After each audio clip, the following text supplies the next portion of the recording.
Bon, bah, on commence par de l'herbe. Hein. Oh, un joli four à bois. Mais ce serait pas un petit 96 de la gamme Pro, ça? Sur support métallique? Bah, je crois bien.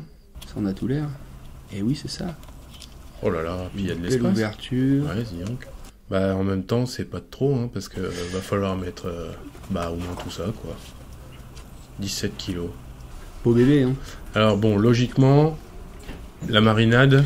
Bah, la marinade, c'est mieux de la faire la veille, Voilà. pour que la pièce de viande ait le temps d'imprégner toutes les saveurs de la marinade. Là, nous, d'un point de vue logistique, c'était pas possible. Donc tu commences là par de l'ail. Je vais faire une marinade avec des épices très simples. Citron. Donc un peu de citron, parce que c'est toujours intéressant de travailler avec du citron. T'as mis 2 citrons? J'ai mis un citron complet. Ah, ok. Là, j'ai mis du sel avec des baies roses. Ouais. Donc ça mélange de sel. Un peu de thym de mon jardin. Joli, joli. Ensuite, on va rajouter un peu des épices. Donc là, on est sur du paprika. Ouais. C'est important pour la couleur. Et un petit peu de safran. Voilà, donc là, tu viens de balancer un SMIC de safran, là. Ouais. Et on enchaîne avec... La bonne huile d'olive. Voilà. 1 litre. Non, j'ai mis à peu près 50 centilitres. La moitié. La moitié d'un litre, ouais. Ok. Là, j'ai épluché et je suis en train de débiter du gingembre. J'aime beaucoup cette épice. Ça donne beaucoup de goût et j'en mets de manière assez généreuse. Ouais, alors d'ailleurs, à la dégustation... Ça s'est pas trop senti? Non, pas trop, ça va, quoi. Non, C'est je pense bien. que j'en ai peut-être pas mis assez. Ah ouais, carrément? Ouais. Attends, ça existe, la galinette? Non, justement. Donc là, on mélange tout ça, et puis je trouve que... Qu'il faut mettre un tapis de braise. Qu'il faut faire un tapis de braise pour répartir la braise sur l'ensemble de la sole, Voilà. pour que la chaleur soit homogène dans le four. Voilà. Comme ça, la cuisson, elle n'est pas unilatérale d'un côté. Là, je me rends compte qu'il me manque un petit oignon. Donc, j'émasse un petit oignon en petits morceaux. Rouge. Un oignon rouge, ouais, parce que pour les marinades et pour le goût, c'est meilleur. C'est pas vraiment rouge, hein, d'ailleurs. Hein. Enfin, c'est pas... violet. Ouais, c'est violet. Un peu violet-rouge. Tu vois, alors que... Ça, là, Ça, c'est du rouge, oui. Ouais, ça, c'est vraiment du rouge. Hein. Donc ça, c'est pareil, j'ai fait du piment, là, cet été, dans mon jardin. Donc, je suis bien content de pouvoir l'utiliser. Celui-là, c'est un piment qui est fort par rapport à l'autre qui est plutôt doux. Donc là, ça va relever un peu, ça va être intéressant. Là, on va préparer la petite bête. Donc, on le rappelle, hein, 17 kilos, acheté chez un boucher local qui a toute notre confiance. Ouais, là, on va le piquer d'ail. Donc, on met de l'ail dans les gigots, à peu près 4-5 gousses, enfin 4-5 petites têtes d'ail dans chaque gigot, 3-4 dans les épaules. Et puis, on sera bien. Alors, il y en a qui disent qu'il ne faut pas mettre de l'ail comme ça. Moi, je sais que j'ai toujours fait ça. Et j'aime bien tomber sur un petit morceau d'ail à la cuisson. C'est toujours très goûtu. Donc là, on va passer à la marinade. Donc, on va badigeonner toute la pièce, tout l'agneau avec... Là, tu vois, j'ai mis un beau ralenti. Avec ouais. Tu vois, regarde là aussi. Là. Oh, ça, c'est beau, ça. C'est beau. Hein. C'est des petits moments comme ça, là, bon. Ah bah là, la cuisson. Et là, c'est le peintre. C'est la peinture. Après le peintre, le pain. Alors, le pain. Le pain, donc c'est une petite technique que ma mère m'a donnée. Pourquoi ne pas mettre de ta marinade plutôt? Je vais en mettre un peu. Ils ont fait beaucoup de voyages, ils ont vécu dans les pays du Maghreb. Donc du coup, c'est une technique. Dans le désert, ils faisaient les agneaux, enfin les moutons comme ça, et ils mettaient du pain dedans pour conserver l'humidité, pour pas assécher la viande. Donc moi j'ai fait pareil, j'ai fait un essai, un petit pain de campagne. On remet un peu de marinade à l'intérieur, comme ça c'est bien goûtu. Parce que là en fait tu veux... Je veux réduire la pièce, c'est-à-dire que je veux que ça tienne dans mon plat. Voilà. Hop. Voilà, on a bien rigolé. C'était sympa, un bon moment. Bon, donc en gros tu veux qu'il tienne dans le plat en un bloc. Mais il aurait pu rentrer dans le four si on le mettait dans la largeur. Sans problème, le 96 en largeur, il fait 1 mètre de large, donc un agneau complet comme ça, même entier, enfin allongé, ça tiendrait. Ouais. Là, l'idée, c'est qu'on va le mettre dans du papier aluminium, du papier sulfurisé, donc il va falloir que ça tienne. On va faire une cuisson à l'étuvée. Donc on va fermer l'ensemble de la bête, et on va la... Je sais plus ce que je veux dire. Ouais. Je sais pas pourquoi tu t'es mis à dire ça. Non. Bon, en tout cas, là, t'es en train de... Voilà, je ficelle. Pas mal, hein. Ouais, après, il n'y a rien de sorcier. Hein. Oui, c'est ça, c'est du nœud de base. Du nœud de base doublé. Ouais, typiquement, c'est le genre de truc, tu vois, où je me dirais, ouais, je sais pas, il y a peut-être un nœud un peu qu'on apprend. Alors pour les rôtis, je pense qu'en boucherie, il y a un nœud spécifique, mais là, je sais pas du tout. Bon, alors là... Eh oui, là, le tampon.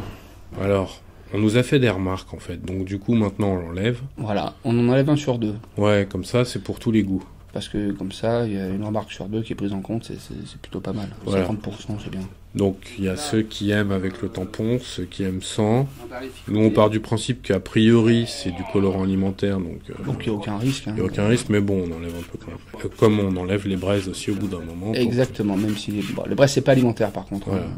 Donc on enlève les braises pour que le four commence à descendre en température. Voilà, là on est à 400 degrés, nous on attend normalement à 200-240 degrés pour l'enfournement. Voilà. On est obligé d'attendre à peu près 3 heures.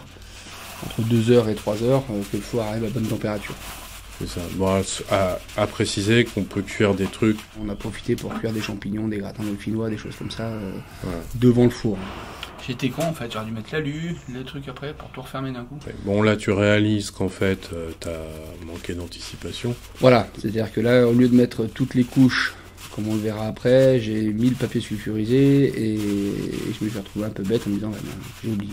Donc chez vous, ne faites pas ça, mais faites ça. Voilà. Là, on prépare d'abord les parties extérieures en alu, et après on va mettre du papier sulfurisé sur cet aluminium pour mettre l'agneau à l'intérieur et fermer tout ça. D'un coup.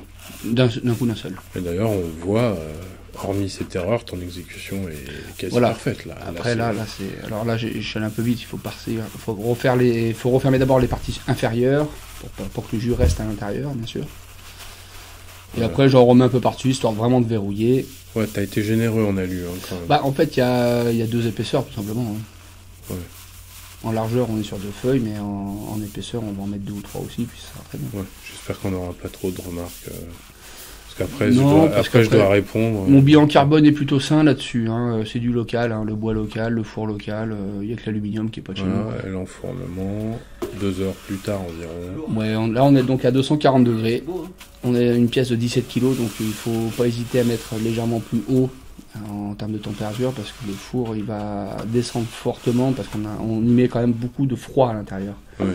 Donc faut pas hésiter à taper un peu plus haut pour que sur du long terme, sur du 6 heures de cuisson, ce soit parfait. Bah d'ailleurs, tiens, 6 heures plus tard. Ça c'est bien fait, hein, quand même, le montage. Hein, je trouve. Ouais, on en parle pile et puis ça tombe. Ouais, ça c'est... Bah voilà.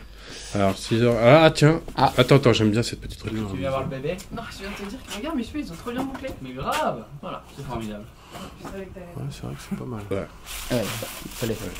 Ça allait bien. Donc là, surprise, c'est un peu ton cadeau d'anniversaire que tu déballes. Ah mais c'est mon cadeau, c'était vraiment... je voulais faire... C'était ton anniversaire. Oui. Voilà. Bon. Ouais, mais on a fêté mon anniversaire, j'ai pas l'habitude de le faire, mais là c'était pour l'occasion, j'avais vraiment envie de faire un dernier complet.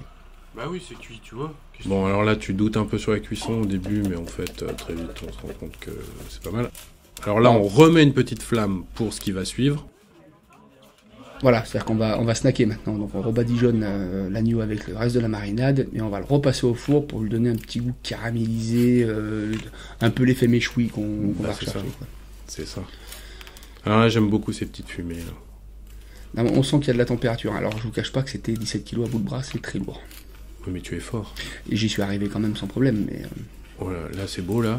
Parfaite exécution dans le poussé. Oh là là. Ouais. Le regard concentré jusqu'au bout. Ah ouais, là faut pas déconner, c'est vraiment l'étape où il faut pas... Pas hésiter, quoi. Faut pas hésiter. Faut pas que la main tremble. Non, il faut pas trembler avec une personne. Là, regarde, ça va vite, hein. C'est magnifique. Ouais, c'est beau. C'est beau. Ah, ça donne envie. C'est juteux. C'est coloré, regarde-moi ça un peu, cette caramélisation. Ouais, c'est le terme, c'est caramélisé. Moi, je préfère là, tu vois, quand l'os est bien apparent. Ah, oh là, voilà. C'est beau ça. C'est ça. Ah, on remet un petit peu la marinade, toujours. Non, bon bah, le public est conquis. Sur la bête elle-même, t'es à 200. Alors, on a remis une flamme, donc on est quand même assez puissant. Ouais. Alors, regarde là.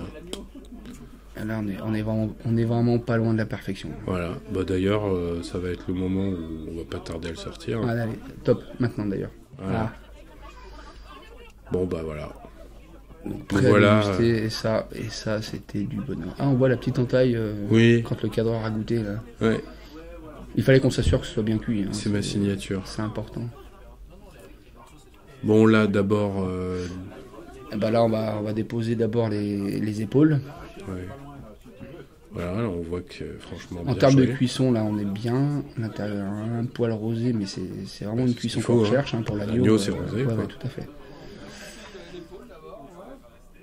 Donc l'épaule est enlevée. On va se faire des petites tranches pour la dégustation des copains. C'est toujours pas mal de piocher comme ça. Ouais. C'est ce que je trouve meilleur d'ailleurs.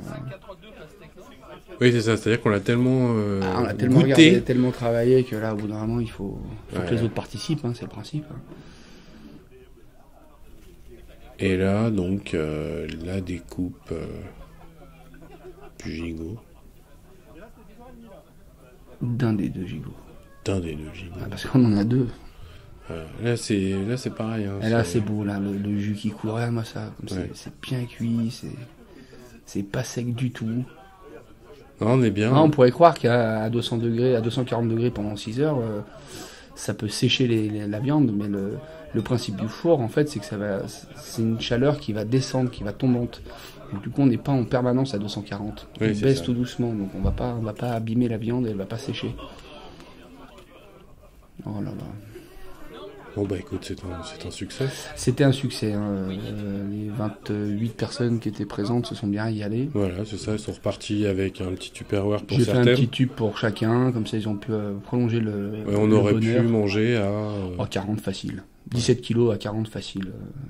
Tu penses? Ouais, sans problème. Merci cadreur. Merci Jingle. Merci Jingle, t'as été un régal.